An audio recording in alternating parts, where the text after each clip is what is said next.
Good morning students.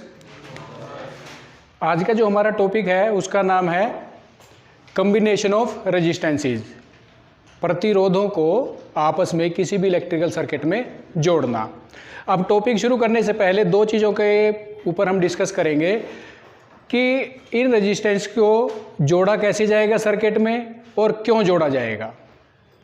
अब जोड़ा कैसे जाएगा उसके लिए तो क्या है कि जो हमारा रेजिस्टेंस है, सबसे पहले मैं आपको कई बार बता चुका हूँ, रेजिस्टेंस क्या होता है, ऐसे कंपोनेंट होते हैं जो करंट के मार्ग में रुकावट पैदा करते हैं। यानी रेजिस्टेंस के द्वारा हम किसी भी सर्किट में करंट को आसानी से कंट्रोल कर सकते हैं। सिंबल की अगर बात करें, ये इसका रेजिस्टेंस का सिंबल है। ये हमारा एक टू टर्मिनल कंपोनेंट हुआ करता है। रेजिस्टेंस के हमारे केवल दो टर्मिनल हुआ करते हैं, जैसे मैंने यहाँ पर ए और बी के द्वारा दर्शाया है। अब किसी भी सर्किट में इस रेजिस्टेंस को किसी भी तरीके से जोड़ा जा सकता है। चाहे तो इसको इस प्रकार से जोड़ लीजिए, चाहे इसको इस प्रकार से जोड़ लीजिए। इसके टर्मिनल्स की कोई एक खास पहचान नहीं है कि हमने इसको पॉजिटिव सिरे से जोड़ना है और इसको नेगेटिव सिरे से जोड़ना है, फेस में जोड़ना है या न्यूट्रल में जोड़ना है। हम दोनों सिरों को किसी भी तरीके से इस्तेमाल कर सकते हैं। इस रेजिस्टेंस को दोनों तरफ से हम किसी भी इलेक्ट्रिकल सर्किट में इस्तेमाल कर सकते हैं। जैसे यहाँ पर है टू टर्मिनल कंपोनेंट है, ये हमारा ए और बी, ये रेजिस्टेंस है। इसको मैंने यहाँ पर इस तरीके से भी लगाया है और इस तरीके से भी लगाया है, तो दोनों ही ठीक है। हम एक रेजिस्टेंस को सर्किट में दोनों तरीक़ों से इस्तेमाल कर सकते हैं। अब बात यह है कि कम्बिनेशन की ज़रूरत हमें क्यों पड़ती है। रेजिस्टेंस जब हमारे पास किसी डिज़ायर्ड वैल्यू के हैं तो हमें इलेक्ट्रिकल सर्किट में इनको आपस में जोड़ने की ज़रूरत क्यों है। तो इसमें क्या है, कई बार क्या है, हमारे पास एक किसी भी इलेक्ट्रिकल सर्किट में करंट को कंट्रोल करने के लिए एक निश्चित वैल्यू का रेजिस्टेंस चाहिए, लेकिन हमारे पास उस निश्चित वैल्यू का रेजिस्टेंस अवेलेबल नहीं है। लेकिन छोटे छोटे या बड़े मान के काफ़ी सारे रेजिस्टेंस हमारे पास अवेलेबल हैं, लेकिन हमें जो वैल्यू चाहिए वो नहीं है। तो वो डिज़ायर्ड वैल्यू रेजिस्टेंस की किसी भी इलेक्ट्रिकल सर्किट में एक निश्चित वैल्यू लेने के लिए कई बार हमें दो या दो से अधिक रेजिस्टेंसेस को आपस में जोड़ना पड़ सकता है, ताकि वो जो मेरी ज़रूरत है, जिस वैल्यू की मुझे चाहिए, जिस वैल्यू की मुझे ज़रूरत है रेजिस्टेंस की, वो मैं प्राप्त कर सकूं। तो वो किसी भी इलेक्ट्रिकल सर्किट में वोल्टेज या करंट को कंट्रोल करने के लिए जो मेरी रिक्वायर्ड वैल्यू है रेजिस्टेंस की, वो प्राप्त करने के लिए अलग अलग वैल्यू के कई रेजिस्टेंस को मैं आपस में जोड़ देता हूँ। और उसके जोड़ने से डिज़ायर्ड वैल्यू कैसे मिलेगी, ये हम एक बार ये टॉपिक पूरा करने के बाद देखेंगे कि कैसे हम डिज़ायर्ड वैल्यू ले सकते हैं। तो मेन टॉपिक जो हमारा है कम्बिनेशन ऑफ रेजिस्टेंस की, रेजिस्टेंस को हमने इलेक्ट्रिकल सर्किट में जोड़ना है। कैसे जुड़ेगा, क्यों जुड़ेगा, वो मैंने आपको बताया है। अब बात ये है कि जो ये जोड़ेंगे किन किन तरीक़ों से जोड़ा जा सकता है। तो किसी भी इलेक्ट्रिकल सर्किट में दो या दो से अधिक रेजिस्टेंस को अगर हमने जोड़ना है तो यहाँ पर तीन ही तरीके हैं जिनके द्वारा हम रेजिस्टेंसेस को एक सर्किट में जोड़ सकते हैं। पहला है सीरीज़ कम्बिनेशन, जिसको हम श्रेणी क्रम कहते हैं। अगर डायग्राम की बात करें, ये डायग्राम है श्रेणी का। यहाँ पर R1, R2, R3 मैंने एक इलेक्ट्रिकल सर्किट में जोड़ दिए हैं। अगर सीरीज सर्किट की बात करें कि ये कैसे जुड़ते हैं, डायग्राम से पता चलता है आपको कि पहले रेजिस्टेंस का जो दूसरा सिरा है वो अगले रेजिस्टेंस के पहले सिरे से जोड़ दिया है, दूसरे का जो अगला सिरा है वो तीसरे के पहले से जोड़ दिया है, और इस प्रकार एक के बाद एक सभी रेजिस्टेंस को आपस में जोड़ देंगे। और जोड़ने के बाद हमारे पास केवल दो टर्मिनल बचेंगे, पहले रेजिस्टेंस का पहला सिरा और लास्ट वाले रेजिस्टेंस का दूसरा सिरा। अब सभी रेजिस्टेंस को इस प्रकार एक के बाद एक जोड़ने के बाद जो दो टर्मिनल बचे हैं उसको हम मेन सप्लाई से जोड़ देते हैं। अगर इस प्रकार हम अपने सभी रेजिस्टेंसेस को एक सर्किट में जोड़ देते हैं तो ये हमारा सीरीज कम्बिनेशन या श्रेणी क्रम कहलाता है। एक इलेक्ट्रिकल सर्किट में एक के बाद एक सभी रेजिस्टेंस को जोड़ देना सीरीज कम्बिनेशन कहलाता है। अब हमने ज्ञात क्या करना है, हमारा कम्बिनेशन कोई भी है, मैं पहले बता चुका हूँ कि रेजिस्टेंसेस को सर्किट में जोड़ने की आवश्यकता क्यों पड़ी है कि हमें एक निश्चित वैल्यू चाहिए। तो वही हम तीनों में कैलकुलेट करेंगे। अगर श्रेणी क्रम की बात करें, मैंने बताया कि कैसे श्रेणी क्रम में जोड़ा जा सकता है। अब बात यह है कि श्रेणी क्रम में अगर मैंने रेजिस्टेंस जोड़ दिए हैं, चाहे 2 हैं, चाहे 3 हैं, चाहे जितने मर्जी जोड़े हैं, तो उनका जो टोटल रेजिस्टेंस है वो कितना बन जाएगा। यही हमारी ज़रूरत है कि हमें एक निश्चित वैल्यू चाहिए। तो अगर मैंने सीरीज क्रम में जोड़ दिए हैं, श्रेणी क्रम में जोड़ दिए हैं, तो अब मुझे चाहिए कि मेरा टोटल रेजिस्टेंस कितना बनेगा। तो टोटल रेजिस्टेंस कैलकुलेट करने के लिए हमें 2 चीज़ों पर ध्यान देना पड़ेगा, और वो 2 चीज़ें ध्यान देंगे तो सारे कैलकुलेशन हमारी सॉल्व हो जाएगी। सबसे पहला तो कि किसी भी मेथड में वोल्टेज और करंट की स्थिति क्या है, और दूसरा ओम का नियम। 2 चीज़ें ही अप्लाई होंगी कि वोल्टेज या करंट की स्थिति क्या है और ओम का नियम। दोनों चीज़ों को अप्लाई करके हम टोटल रेजिस्टेंस की वैल्यू कैलकुलेट कर लेंगे। तो सीरीज कॉम्बिनेशन में अगर हम देखें वोल्टेज या करंट की पोजीशन क्या है, जैसे मैंने 3 रेजिस्टेंस R1, R2, R3 को सीरीज में जोड़ दिया है, तो डायग्राम से साफ पता चलता है कि करंट के लिए यहाँ पर केवल एक ही रास्ता है। करंट के लिए केवल एक ही ब्रांच है। करंट यहीं से एंटर करके सभी से होता हुआ यहीं से वापस सर्किट को कंप्लीट करेगा। इसका मतलब क्या है, करंट हमारा बिल्कुल स्थिर रहेगा, करंट में कोई बदलाव नहीं होगा। लेकिन जितने भी रेजिस्टेंस हैं ये अपनी अपनी वैल्यू के अकॉर्डिंग इनमें वोल्टेज ड्रॉप हो जाएगा। R1 में V1 का वोल्टेज ड्रॉप होगा, R2 में V2 का वोल्टेज ड्रॉप होगा, R3 में V3 का वोल्टेज ड्रॉप होगा। तो सीरीज कॉम्बिनेशन की अगर हम बात करें, जैसे वोल्टेज और करंट में क्या रिलेशन है, करंट हमेशा कांस्टेंट रहेगा लेकिन वोल्टेज बदलता रहेगा। हर एक रेजिस्टेंस की वैल्यू के ही अकॉर्डिंग वोल्टेज हमारा अलग अलग होगा। तो वोल्टेज और करंट की तो ये स्थिति है सीरीज में। अब दूसरा लगाते हैं हम ओम का नियम। यहाँ पर जो मेरा वोल्टेज है, टोटल वोल्टेज कितना होगा मेरा, V1 plus V2 plus V3। Current मेरा कांस्टेंट रहेगा पूरे सर्किट में। तो यहाँ पर वेरिएबल क्या है, वोल्टेज। तो सर्किट का जो टोटल वोल्टेज है वो सभी वोल्टेज ड्रॉप के बराबर होगा जोड़ के। Vt equal to V1 plus V2 plus V3। अब यहाँ पर ओम्स का नियम लगाएंगे हम। ओम्स लॉ के according V equal to IR। तो V की जगह हम IR रखेंगे। V इक्वल टू IR, क्योंकि ये टोटल V है, I हमारा स्थिर है, यहाँ पर हमारा टोटल रेजिस्टेंस आएगा। Vt की जगह रखेंगे हम IRT। V1 की जगह पर क्या रखेंगे, IR1 plus IR2 plus IR3, क्योंकि I हमारा पूरे सर्किट में स्थिर है और V की वैल्यू R के ऊपर निर्भर करेगी। R1 के अक्रॉस V1 है, R2 के अक्रॉस V2 है, R3 के V3। तो ओम्स के नियम के अनुसार Vt के स्थान पर IRT, V1 के स्थान पर IR1, V2 के स्थान पर IR2, V3 के स्थान पर IR3। अब यहाँ पर I कॉमन रहेगा। यहाँ पर अगर हम देखें I कॉमन है तो ये क्या होगा, IRT equal to I common ले लेंगे अगर हम, तो अंदर क्या रहेगा, R1 plus R2 plus R3। अब अगर दोनों साइड को हम कंपेयर करें, I यहाँ पर भी है, I यहाँ पर भी है, तो दोनों I आपस में कैंसिल हो जाएंगी।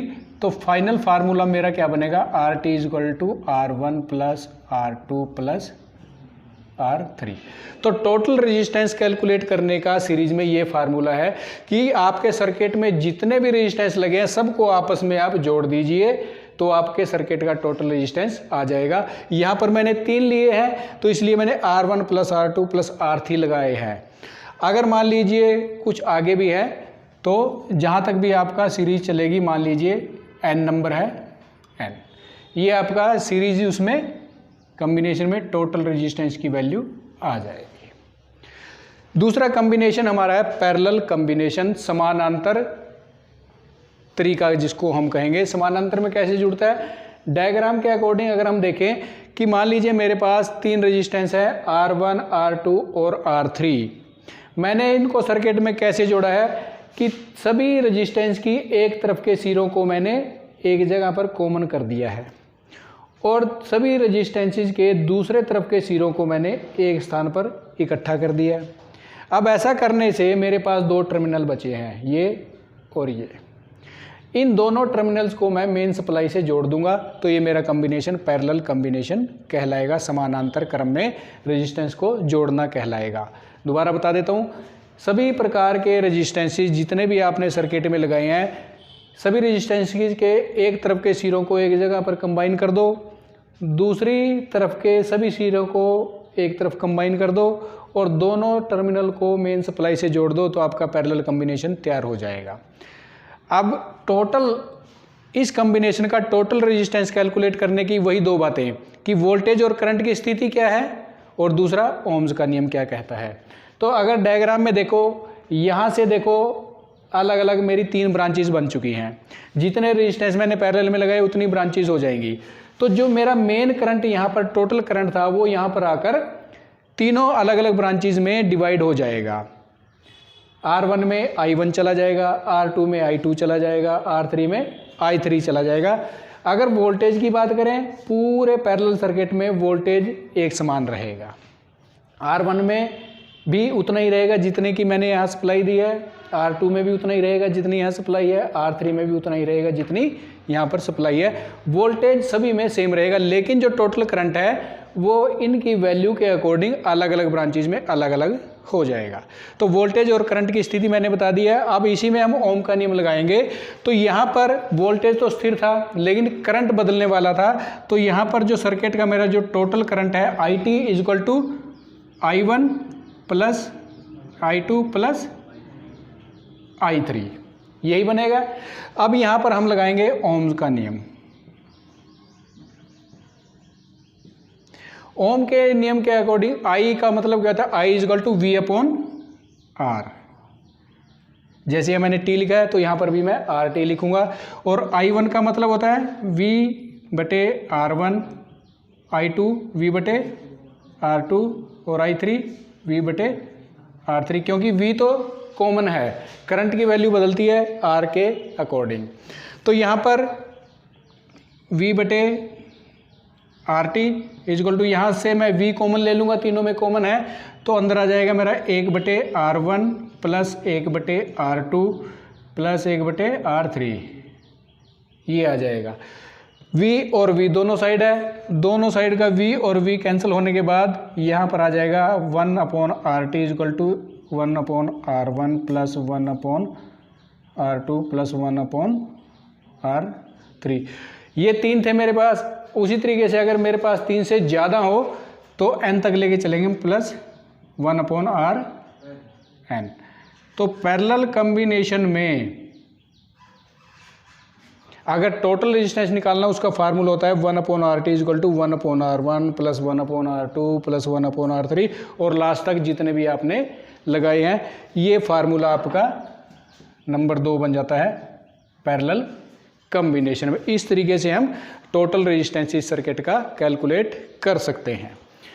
तीसरा है मिक्स्ड कॉम्बिनेशन। मिक्स्ड कॉम्बिनेशन मतलब मिश्रित। मिश्रित क्या होता है, ऐसा सर्किट जिसमें हम रेजिस्टेंसेस को सीरीज में भी मिलेंगे कुछ रेजिस्टेंस हमें और कुछ पैरेलल में भी मिलेंगे, और कंबाइंड ओवरऑल सर्किट हमें ऐसा नजर आएगा कि ये मिश्रित रूप है। यहाँ पर डायग्राम में मैंने दिखाया है R1, R2 और R3, 3 रेजिस्टेंस लगाए हैं।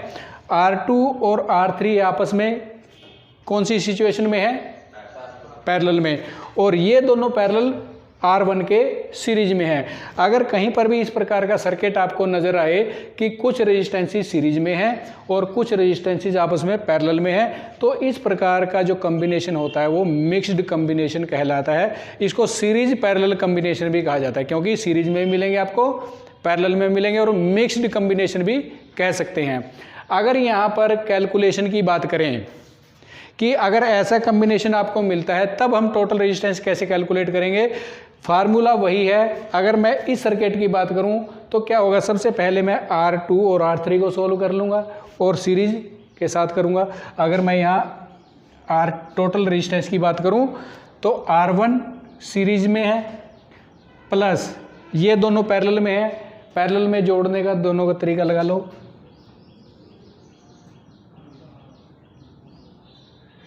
जो पैरेलल में है उनमें पैरेलल वाला फार्मूला लगा लीजिए, जो सीरीज में उनमें सीरीज वाला फार्मूला लगा लीजिए। तो यहाँ पर R2 और R3 को कैलकुलेट करके जो वैल्यू आएगी वो R1 प्लस ये वैल्यू को आपस में जोड़ दीजिए तो हमारा टोटल सर्किट का रेजिस्टेंस आ जाएगा।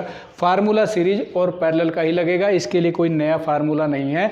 जो पैरेलल में है पहले आप उसको सोल्व कर लीजिए अकॉर्डिंग टू दिस फार्मूला, और जो सीरीज में है जो इसकी वैल्यू आएगी उसको सीरीज वाले के साथ जोड़कर सीरीज का फार्मूला लगाकर टोटल रेजिस्टेंस कैलकुलेट कर लेते हैं। तो इस प्रकार रेजिस्टेंसेस को सर्किट में जोड़ने के 3 तरीके हैं, सीरीज में, पैरेलल में और मिक्स्ड ग्रुपिंग में या सीरीज पैरेलल ग्रुपिंग में। अगर तीनों को हम रिव्यू करें कि क्या समानताएं हैं, कंपेयर करें, तो 3 चीज़ों से हम कंपेयर करते हैं दोनों सर्किट को, वोल्टेज, करंट और रेजिस्टेंस।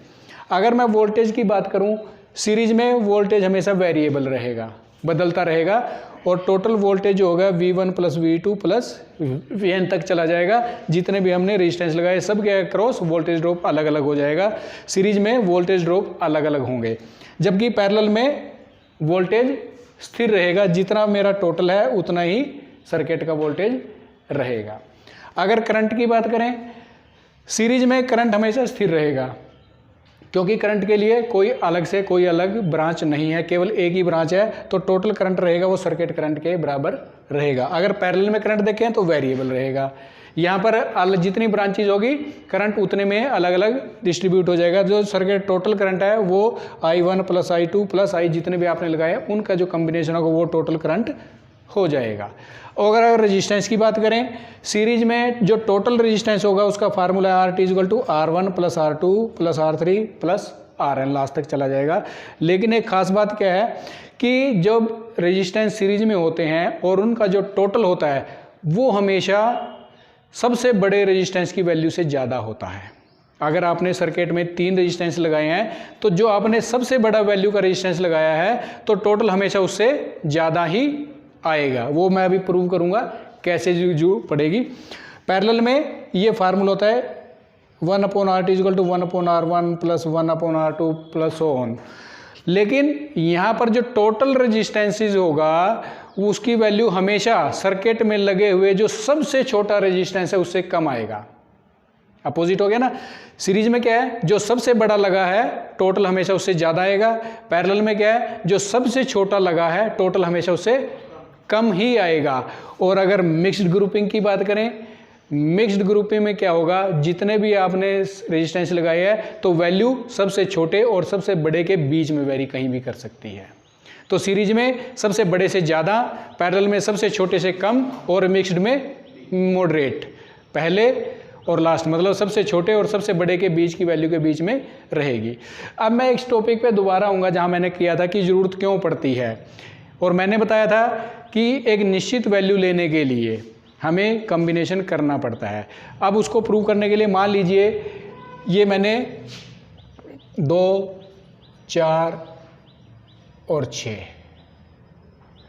ओम के रेजिस्टेंस लिए हैं। इन तीनों में 2 ओम का है, 4 ओम का है, 6 ओम का है।